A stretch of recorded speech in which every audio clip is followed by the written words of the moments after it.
नमस्ते दोस्तों और स्वागत है आप सबका मेरे इस नए वीडियो में। आज हम बात करने वाले हैं भारतीय संस्कृति के एक ऐसे स्तंभ के बारे में जो हमारे धार्मिक अनुष्ठानों और परंपराओं का आधार है, यजुर्वेद। यह सिर्फ एक किताब नहीं बल्कि यज्ञों और कर्म कांडों का एक पूरा विज्ञान है। तो चलिए बिना किसी देरी के यजुर्वेद की गहराई में उतरते हैं। यजुर्वेद क्या है? सबसे पहले ये समझते हैं कि आखिर यजुर्वेद है क्या। यजु शब्द का अर्थ होता है यज्ञ या कर्मकांड। तो जैसा कि नाम से ही जाहिर है, यजुर्वेद मुख्य रूप से यज्ञों और उनमें जुड़े मंत्रों, नियमों और विधियों का संग्रह है। ये हिंदू धर्म के 4 प्रमुख वेदों में से एक है, जो हमें प्राचीन वैदिक काल के धार्मिक अनुष्ठानों की पूरी जानकारी देता है। अगर ऋग्वेद में प्रार्थनाएं और स्तुतियां हैं, तो यजुर्वेद में उन प्रार्थनाओं को कैसे और कब उपयोग करना है, ये बताया गया है। ये एक तरह से यज्ञ करने की विधि पुस्तिका है।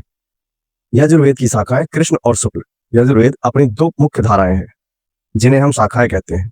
पहला कृष्ण यजुर्वेद, ये दक्षिण भारत में ज्यादा प्रचलित है। इसमें मंत्रों के साथ साथ उनकी व्याख्या यानी ब्राह्मण भाग भी मिला हुआ होता है, इसलिए इसे कृष्ण यानी कि मिश्रित कहा जाता है। इसकी कुछ प्रमुख शाखाएं हैं, जैसे तैत्तिरीय, काठक, कपिष्ठल और मैत्रायणी। दूसरा शुक्ल यजुर्वेद, ये उत्तर भारत में ज्यादा प्रचलित है। इसमें केवल शुद्ध मंत्र संकलित है और व्याख्याएं अलग से दी गई हैं। शुक्ल का अर्थ होता है शुद्ध या श्वेत। इसकी सबसे महत्वपूर्ण शाखा है वासनेयी संहिता, जिसमें 40 अध्याय और लगभग 1975 मंत्र है। अक्सर जब हम यजुर्वेद की बात करते हैं तो हमारा इशारा शुक्ल यजुर्वेद की ओर ही होता है। यजुर्वेद का महत्व क्यों है ये इतना खास? यजुर्वेद सिर्फ मंत्रों का संग्रह नहीं बल्कि इसका महत्व बहुत गहरा है। कर्मकांड का केंद्र, ये वेद यज्ञ और अनुष्ठानों का प्राण है। इसमें विभिन्न प्रकार के यज्ञों जैसे अश्वमेध यज्ञ और राजसूय यज्ञ का विस्तृत वर्णन है। यह हमें बताता है कि कैसे अग्निहोत्र से लेकर बड़े बड़े अनुष्ठानों को संपन्न किया जाए। धार्मिक और सामाजिक जीवन की झलक, यजुर्वेद से हमें प्राचीन आर्यों के धार्मिक विश्वासों, सामाजिक संरचना और उनके जीवन जीने के तरीके के बारे में अमूल्य जानकारी मिलती है। ये उस काल के दर्शन और संस्कारों को समझने में मदद करता है। यज्ञ का वैज्ञानिक और आध्यात्मिक महत्व, शुद्धि का माध्यम। यजुर्वेद बताया गया है कि यज्ञ केवल धार्मिक क्रिया नहीं बल्कि एक वैज्ञानिक प्रक्रिया भी है जो वातावरण को शुद्ध करती है और सकारात्मक ऊर्जा का संचार करती है। देवताओं का आह्वान, यज्ञों के माध्यम से देवताओं का आह्वान किया जाता है, जिससे प्रकृति में संतुलन बना रहता है। पापनाशक और स्वर्गदायक, मान्यताओं के अनुसार यज्ञ पाप कर्मों का नाश करते हैं और मोक्ष तथा स्वर्ग की प्राप्ति में सहायक होते हैं। सामूहिकता और संस्कृति का आधार, यज्ञ हमेशा से सामूहिक रूप से किए जाते रहे हैं, जो समाज में एकता और सहभागिता की भावना को बढ़ावा देते हैं। ये भारत संस्कृति का एक अभिन्न अंग है। यज्ञो वै विष्णु, यजुर्वेद में कहा गया है कि यज्ञो वै विष्णु यानी यज्ञ स्वयं विष्णु का ही स्वरूप है। ये इस बात पर जोर देता है कि यज्ञ कोई सामान्य कर्म नहीं बल्कि एक दिव्य क्रिया है जो संसार के कल्याण के लिए की जाती है।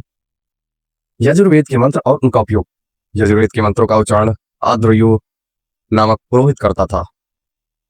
आद्वयु वह होता था जो यज्ञ की पूरी प्रक्रिया को संचालित करता था। ये मंत्र देवताओं का आह्वान करने, आहुति देने और विभिन्न अनुष्ठानों को पूरा करने के लिए उपयोग किए जाते थे। दिलचस्प बात यह है कि यजुर्वेद के कई मंत्र ऋग्वेद और अथर्ववेद में भी पाए जाते हैं, जो वेदों के आपसी जुड़ाव को दर्शाता है। हमारे दैनिक जीवन में होने वाले संस्कार जैसे विवाह, नामकरण और अंत्येष्टि, इनमें से अधिकांश मंत्र यजुर्वेद में ही मिलते हैं। यजुर्वेद का रचना काल और स्थान, विद्वानों का अनुमान है कि यजुर्वेद की रचना लगभग 1200 से 800 ईसा पूर्व के बीच हुई होगी। इसकी रचना मुख्य रूप से वर्तमान कुरुक्षेत्र क्षेत्र में मानी जाती है, जो उस समय वैदिक सभ्यता का केंद्र था। तो दोस्तों, यजुर्वेद सिर्फ एक धार्मिक ग्रंथ नहीं बल्कि एक ऐसा दर्पण है जो हमें प्राचीन भारत की कर्मकांडीय परंपराओं, आध्यात्मिक विश्वासों और सामाजिक मूल्यों को समझने में मदद करता है। ये हमें सिखाता है कि कैसे यज्ञ केवल अग्नि में आहुति देने नहीं बल्कि जीवन को संतुलित और सकारात्मक बनाने का एक मार्ग भी है। मुझे उम्मीद है कि आपको यजुर्वेद के बारे में ये विस्तृत जानकारी पसंद आई होगी। अगर आपके मन में कोई और सवाल है या आप किसी और वैदिक ग्रंथ के बारे में जानना चाहते हैं तो कमेंट सेक्शन में जरूर बताइएगा। वीडियो को लाइक करना और चैनल को सब्सक्राइब करना ना भूलें। मिलते हैं अगले वीडियो में, तब तक के लिए नमस्कार।